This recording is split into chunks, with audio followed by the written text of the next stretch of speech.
प्रश्न क्रमांक 1. महानगरपालिका सदस्य पात्रता वय किती आहे? उत्तर आहे पर्याय क्रमांक 2, 21 वर्ष.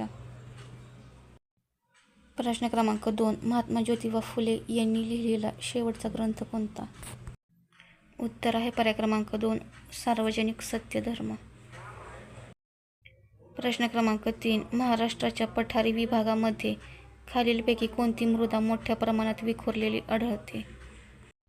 उत्तर आहे पर्याय क्रमांक 2, काळी मृदा. प्रश्न क्रमांक 4. भारतात खारफुटी वनांचे सर्वात जास्त क्षेत्र खालीलपैकी कोणत्या राज्यांमध्ये स्थित आहे?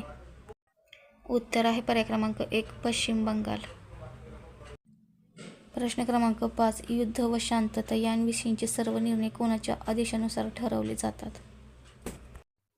उत्तर आहे पर्याय क्रमांक 1, राष्ट्रपती. व्हिडिओ आवडल्यास व्हिडिओला लाईक, चॅनलला सबस्क्राईब करा.